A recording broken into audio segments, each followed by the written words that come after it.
Hi, my name's Anil Gomes. I'm a philosopher at the University of Oxford, and we're here today to talk about a topic in the philosophy of mind, eliminative materialism. So what is eliminative materialism? Well, it's a bit of a mouthful, so let's start with the eliminative bit.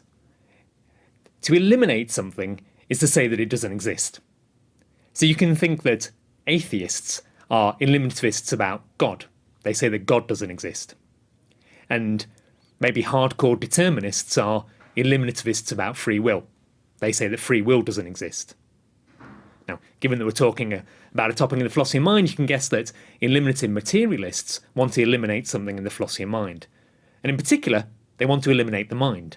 They think there are no such things as mental states, at least as we ordinarily understand them. Now, we'll finesse that idea a bit in a moment, but for now it might be useful to think about eliminative materialism as a kind of error theory. Think about all of those ordinary ways we have of talking about the mind. We talk about what other people are thinking and what they want for Christmas. We talk about the painful fall that we had last week. The eliminative materialist wants to say that all of those ways of thinking, all of those ways of talking, are just false. There's no such thing as the mental. That's what it is to eliminate the mind. So let's try and make that a bit more precise. We can introduce the notion of common sense psychology. Common sense psychology is just that ordinary picture that we all have, about the way the mind works. It's a picture of the mind on which people think things, and people want things, and people have feelings and emotions and pains. And common sense psychology bundles all of these things together and gives us a picture about the mind and how it fits into the world. And the eliminative materialist wants to say that this picture is just fundamentally mistaken. I mean, it's a little bit like what the committed atheist says to the religious believer's picture about the way the world works. So the religious believer has a picture of the world in which there's a God and maybe grace and miracles and things like that. And the atheist wants to say, look, there's just nothing in the world which corresponds to your picture. In the same kind of way, the eliminative materialist wants to say there's nothing in the world which matches up to that common sense, ordinary picture we have about the way the mind works. And given that there's nothing in the world which kind of corresponds to that picture, we should eliminate it. We should get rid of it.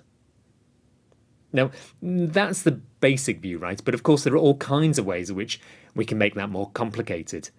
I mean, in particular, our common sense understanding of the mind has lots of various bits to it, lots of various categories, right? We have beliefs and desires, but we've also got pains and emotions and feelings and probably lots of other categories besides. And once you realise there's that kind of complexity to our ordinary picture of the mind, we can say, well, which bits of the mind does the eliminative materialist want to get rid of? Do they want to get rid of all of it or just some of it? The kind of view I'm going to be thinking about today, the eliminative materialist view I want us to think about today, is one on which there are no beliefs or desires, where we get rid of beliefs and desires. So there's no such thing as someone believing something, no such thing as someone wanting something.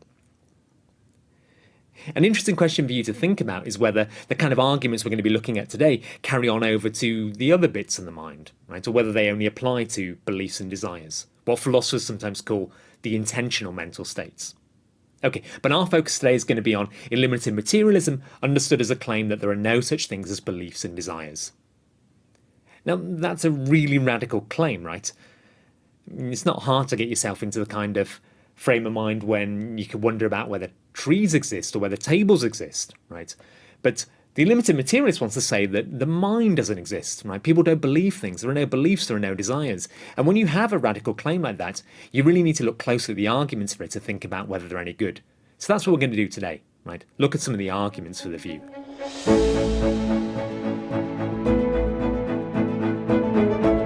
Okay, but before we look at the arguments, we need to make an important distinction. A distinction between elimination and reduction. And if you don't understand this distinction, you're not going to understand the view. So, eliminative materialism, as we just talked about it, wants to eliminate the mental and wants to get rid of the mental. That needs to be distinguished from those views which want to reduce the mental. So how should we think about this distinction between elimination and reduction? Well, to eliminate something is to get rid of it, right? So if we're eliminating mental states, we're saying that they don't exist. Right? There are no such things as mental states. There's nothing in the world which matches up to our mental ways of talking. In contrast, to reduce one thing to another is not to say that it doesn't exist.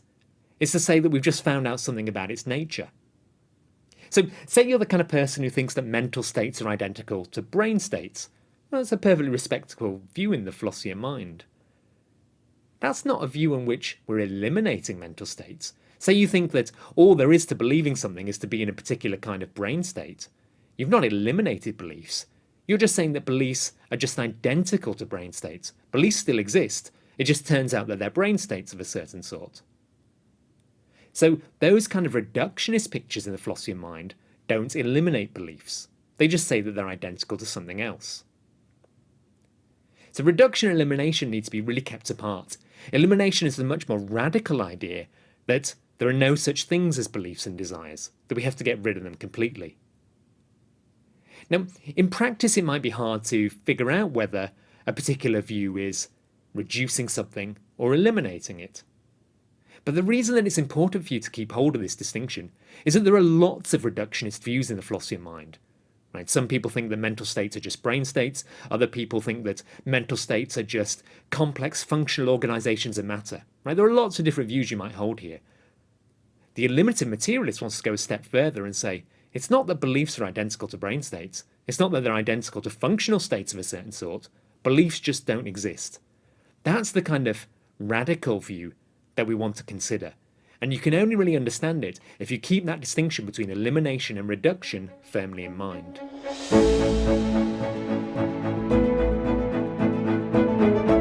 Okay, so what about the arguments? If we're going to take this view seriously, we need to think about what kind of arguments can be said in its favour. Well, in some ways, the argument for eliminative materialism is really straightforward. It's just got two premises. We'll take them in turn. So the first premise says that our common sense psychology, our common sense understanding of the mind, is a kind of theory. The second premise says that theory is fundamentally mistaken. You put those premises together and you get a reason to get rid of the theory. Our common sense psychology is a kind of theory. It's a radically mistaken theory, so we should get rid of the theory. And that just means we should eliminate the mind. So in order to get a sense of this kind of way of reasoning, it's kind of helpful to think about how theory change happens more generally. So often in the history of science, we replace one theory with a better one. And so we used to have this theory about the way that heat worked, right, called the caloric theory. The idea was that hot things have a fluid in it called caloric, and when my cup of tea is cooling down, the caloric is kind of leaching out of it into other objects around it. Right? So the caloric fluid is coming out of my cup of tea and going into my hands, and that's why my hands are warming up and the cup of tea is getting colder. It turns out that's a bad theory, right? There are all kinds of problems with it. And we've replaced that theory with a better scientific theory, a theory on which heat is just identical to mean molecular motion. So what happened to the old theory? Right? What did we do with the old caloric theory? Well, we eliminated it. We got rid of the theory. We don't talk about it anymore. But to eliminate the theory just means to eliminate the things which are talked about in the theory. So we eliminated caloric. There's no such thing as caloric fluid. The process in science of one theory replacing another theory means getting rid of the old theory. And in particular, it means getting rid of the things that the old theory talks about. And in a way, the eliminative materialist wants to say that our common sense psychology is like that. It's a theory about the way the world works, but it's a really bad theory. So when we get a better theory, we should get rid of the old theory and eliminate it. And that means eliminating some of the things that it talks about, like beliefs and like desires. So let's see how this works for each of the premises. So I said that the argument's got two premises. Right? The first premise was that common sense psychology is a kind of theory. So the idea here is that we use our mental ways of talking, our mental concepts, as ways of explaining what's going on in the world around us. In particular, when we're using our mental theories, what we want to do is trying to explain the way people behave. So maybe someone's moving towards the fridge and I'm trying to give an explanation of her behaviour. I might say that she believes there's milk in the fridge and she wants some milk for a cup of tea. Right? We've got something which needs explanation. Why is this person moving in this way? And then we talk about her beliefs and her desires as a way of explaining why she moves. That's a way of showing, the eliminative materialist says, that common sense psychology is a kind of theory. It's a kind of theory which is set up to try to explain the way people move around the world. Now, of course, if it is a theory, it's not the kind of theory that you learn about in school, right? It wasn't there was a scientific textbook which taught us this theory. Maybe it's a theory that we all learned at an early age, or one that we were born with. And maybe it's a kind of theory that is implicit or tacit, right? One we operate and use even though we don't know that we're operating and using it. None of that challenges the idea, the eliminative materialist says, that common sense psychology is a kind of theory. That's the important first premise. The second premise of the argument says that this theory is false. And because it's false, we should reject it. So, why would you think common sense psychology is false? Well, the rough idea is that we're going to get better theories which explain how people move around the world. In particular, we're going to get theories from neuroscience. And the theories that we get from neuroscience just aren't going to match up in any obvious way to the theories that we have from common sense psychology. And when you don't find that match up, right, when the neuroscientific theory just doesn't involve talking about any of the same things that the common sense psychological theory talks about, then we have to get rid of the common sense psychological theory. We have to replace it with the neuroscientific theory. Just to give you an idea of how this might work, maybe it's part of our common sense psychology that there's this notion such as willpower. Right, we talk about some people having willpower, or we say, look, I lacked the willpower in order to resist that extra marshmallow, right? Maybe the best neuroscientific theories are going to tell us there's no such thing as willpower. Right? When they look at the way the brain works, there's just nothing which seems to correspond to our folk notion of willpower. In that case, the eliminative materialist says, we need to get rid of the notion of willpower. It's an old idea which goes with an old theory. We need to replace it with a proper neuroscientific theory. So, why does the eliminative materialist think that these theories which we're going to get from neuroscience are not going to look anything like our common sense psychological theories? Well, there are kind of two ways they might try to make this point. One is by analogy. Think about our common sense physics, right? So we have a kind of ordinary understanding of the way objects move around the world, right? That if I drop this cup, it's going to shatter on the floor. We understand about how to throw rocks and tennis balls and so on. And it turns out that the kind of scientific understanding of the way objects move just looks nothing like our kind of common sense understanding of physics. So we have the common sense understanding of physics, but then we've got the scientific understanding of physics. And it's the scientific understanding of physics which really is going to tell us about the way objects really move. So the thought is that common sense psychology is a bit like common sense physics. Eventually it's going to be replaced by scientific psychology and scientific physics. And when that happens, we need to go with the scientific views and get rid of the earlier folk common sense theories. A second way in which eliminative materialists try to motivate this idea is by saying that there's a principled reason why the theories you get in neuroscience just could never look like common sense psychological theories. And that's because it's an important part of our common sense theories that we have beliefs and desires, and that our beliefs and desires are about the world. Right? So when I believe that Manchester is the greatest city on earth, I believe something about how things are in the world. And when I want a cup of tea, right, I want something about the world.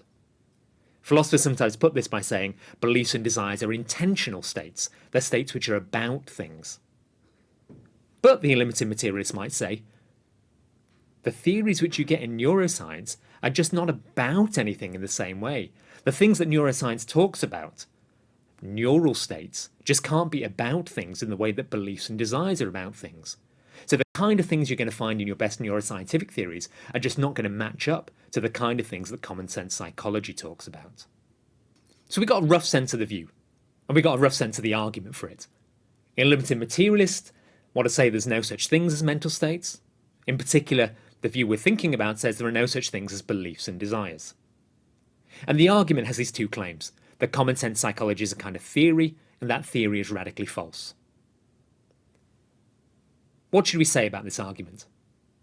Well, there are two ways of responding to the argument, which correspond to each of its premises. One way to respond to the argument is to reject the idea that common sense psychology is a kind of theory. The other is to reject the idea that it's a bad theory. So how would those responses go? Well, let's take the first route. Why should we think of common sense psychology as a kind of theory? You might say, we don't need a theory to tell us about everything. Some things we could just directly perceive. So we might have a theory about electrons and protons because we can't directly observe them. But I don't need a theory to tell me that trees exist and tables exist because I can just look around the place and see them. And so you might say, common sense psychology isn't a theory at all, because in the same way that I can look out my window and see the lovely tree outside, so I can just look inside myself and see my beliefs and desires. I don't need a theory to tell me that they exist, because I can just see my beliefs and desires. Taking this line of response requires us to think about some really fascinating questions about how it is we know that we have beliefs and desires in the first place. Is there any sense in which I could see my own mental states in the way I can see trees and tables? That's the kind of line which we need to think about if we're going to challenge that first premise, that common sense psychology is a kind of theory. The second kind of way of responding to the argument is to reject the claim that common sense psychology is a bad theory. Right? Someone might say, look, okay, I agree with you that common sense psychology is a theory, but in fact it's a really good theory. I mean, after all, it's pretty good at making predictions. I don't need to know anything about your neural states in order to be able to predict that you're going to get a cup of tea. Right? Maybe I just know that you're thirsty and I know something about the kind of time of day when you're likely to want to refill your cup. Common sense psychology looks really good at predicting the way people move around the world. By talking about your beliefs and desires, that seems a really good way of explaining what it is that you're going to go on to do. So this way of responding to the argument accepts the fact that it's a theory, but wants to defend the idea that it's a good theory. It's actually a really good way of predicting the way people behave. Okay, that's a good place for us to stop. Eliminative materialism, we said, is this really radical view that there are no such things as mental states. And we've talked about the argument in support of the view and some different ways you might respond. One thing for you to go away and think about now is whether you find any of those responses plausible, or whether you want to agree with the eliminative materialist that there are no beliefs and no desires. Thank you.